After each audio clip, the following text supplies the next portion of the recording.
தந்தை, மகன், தூய ஆவியானவர் நம்மை நிறைவாக ஆசீர்வதிப்பாராக. நன்றி. ஆமென். புதன்கிழமை நேற்றைய தினத்தில் ஆண்டவருடைய அருளை தியானித்த நாம் இன்றைக்கு பிறர் அன்பை பற்றி தியானிக்க இருக்கிறோம். இந்த வேளைக்கிழமை குறிப்பாய் குழந்தைகளுக்கான நாள் அல்லவா? உங்க பிள்ளைகளை எல்லாம் அர்ப்பணிங்க, உங்களை முழுமையாய் ஒப்பு கொடுங்க. பிள்ளை பாக்கியத்துக்காய் காத்திருக்கிற தம்பதியர்களே, இதோ ஆண்டவர் ஒப்பு கொடுங்க. தடைகள் இருந்தால் அது நீக்கப்படும். அவர் ஒரு வார்த்தை சொன்னால் அது நலமாய் மாறும். இறை வார்த்தை தருகிற பாருங்க, நம்பிக்கைக்குரிய இறை வார்த்தை. எசையா புத்தகம் எடுத்துக்கொள்ளுங்க, 41வது அதிகாரம் 3வது வார்த்தை. நானே உன் கடவுளாகிய ஆண்டவர். இதோ இந்த காலை வேளையிலே இது அப்பா, நம்ம ஆண்டவர் நம் முன்னு இருக்கிறார். நம் இயேசு சாமி நம் முன்னு இருக்கிறார். நம் இறைவன் நம் முன்னு இருக்கிறார். எனவே நானே உன் கடவுளாகிய ஆண்டவர், உன் வலக்கையை பற்றி பிடித்து. ஆண்டவர் நமது வலக்கையை பற்றி பிடிக்கிறார். எப்போ நம்ம பிரேயர் போகும்போது, ஆலயத்துக்கு செல்லுகிற பொழுது, ஆண்டவரை தேடுகிற பொழுது, இந்த அப்பா நமது வலக்கையை பற்றி பிடித்து, நம் வலக்கையை பற்றி பிடித்து, அஞ்சாதே உனக்கு துணையாய் இருப்பேன் என்று உன்னிடம் சொல்பவரும் நானே. அஞ்சாதே, நான் இருக்கிறேன். எது இருக்கிறதோ இல்லையோ, என் கடவுள் இருக்கிறார் என்ற காலை ஆசீர்வாதம் அன்பர்களே. ஆண்டவர் உங்களோடு என்றும் இருக்கிறார் என்ற காலை ஆசீர்வாதம் அன்பர்களே. இன்றைக்கு எங்கெல்லாம் செல்கிறீர்களோ, என்னவெல்லாம் செய்ய இருக்கிறீர்களோ, எல்லாவற்றிலுமே ஆண்டவர் உங்களுக்கு சொல்றார், இன்றைக்கு நான் இருக்கிறேன், தைரியமாக செல். நான் இருக்கிறேன், தைரியமாக பணிகளை செய். நான் இருக்கிறேன், தைரியமாக முயற்சிகளை எடு. நான் இருக்கிறேன், உன்னை வழிகாட்ட உனக்கு துணையாய் நான் இருக்கிறேன். அந்த வார்த்தையை பாருங்க, மீண்டும் வாசிக்கிறேன். எசையா 41:13. உன் கடவுளாகிய ஆண்டவர் உன் வலக்கையை பற்றி பிடித்து, அஞ்சாதே உனக்கு துணையாய் இருப்பேன். துணையாக அவர் இருக்கிறார். அவர் நன்றி செலுத்துவோம். நன்றி அப்பா, காலை ஆசீர்வாதத்துக்கு நன்றி ஆண்டவரே. துணையாய் இருக்கிறேன் என்கிறீர, எங்களை ஆசீர்வதிக்க இருக்கிறேன் என்கிறீர, எங்களுக்கு பாதுகாப்பா இருக்கிறேன் என்கிறீர, நான் உன்னை பாதுகாத்து உன்னை ஆசீர்வதிக்கிறேன் என்கிறீரே. நன்றி ஆண்டவரே, நன்றி ராஜா. வழி நடத்துங்கப்பா, ஆசீர்வதிங்க ஆண்டவரே. உங்கள் கரங்களில் ஒப்பு கொடுக்கிறேன். உங்களை ஒப்பு கொடுங்க. குறிப்பாய் உங்கள் பிள்ளைகளை எல்லாம், குழந்தைகள் எல்லாம் ஒப்பு கொடுங்க. இருக்கிற செய்தியில பிரியமான அன்பு இறை உறவுகளை, இயேசு எந்த மனநிலையோடு பார்த்தார்கள்? நம்ம இன்றைக்கு இயேசுவை எந்த மனநிலையோடு பார்க்கிறோம்? அன்றைக்கு இயேசு பேய் ஓட்டுகிறார். ஒரு பேச முடியாத ஒருவருக்கு பேய் ஓட்டுகிறார். லூக்கா நற்செய்தி 11வது அதிகாரம் 14-23 வரை உள்ள இறை வார்த்தையில எடுத்து வாசிச்சு பாருங்க. ஒரு பாஸ்போர்ட் பண்ணிட்டு வாசிச்சுட்டு வாங்க. இயேசு பேச்சு எழுந்தவருக்கு பேய் ஓட்டுகிறார். பேய்களின் தலைவன் பெல்செபூலை வைத்து பேய் ஓட்டுகிறான் என்கிறார்கள். அப்ப இயேசு கேட்கிறாரு, உங்களை சார்ந்தவர்கள் யாரை வைத்து பேய் ஓட்டுகிறார்கள்? நான் பேய்களை தலைவனை கொண்டு பேய்களை ஓட்டப்படுகிறது என்றால், உங்களை சார்ந்தவர்கள் யாரை வைத்து பேய் ஓட்டுகிறார்கள்? பெரியவான அன்பு இறை உறவுகளை, இரட்டை நிலைப்பாடை, பரிசேயர்களுடைய இரட்டை நிலைப்பாடை ஆண்டவர் போட்டு உடைக்கிறார். இன்னைக்கு நம்மளுடைய பார்வை இயேசுவை எப்படி பார்க்கிறோம்?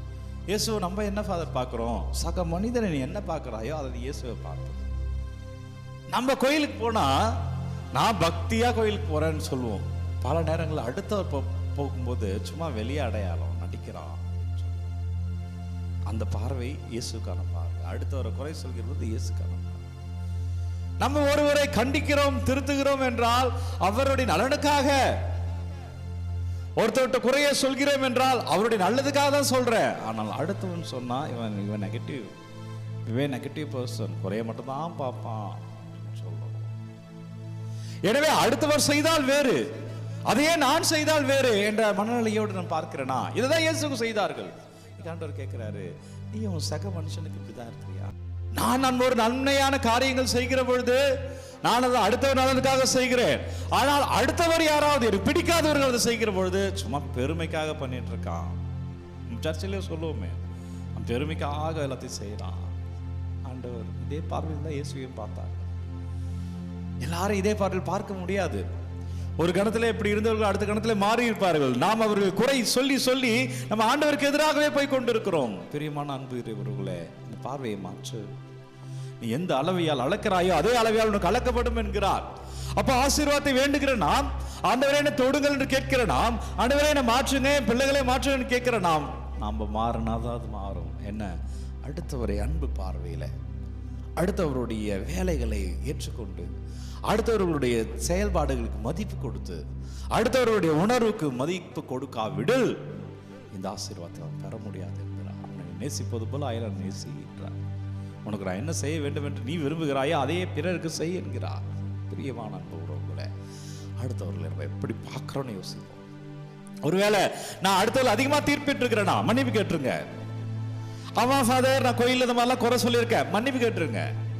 வேலை செய்கிற இடத்துல வீட்டில் இந்த மாதிரிலாம் நான் அடுத்தவங்க பண்ணாங்கன்னா அது பந்தாக்காக பண்ணுறாங்க, வெளி அடையாளத்துக்கு பண்ணுறாங்க, தீர்ப்பிட்டு இருக்கேன், மன்னிப்பு கேளுங்க.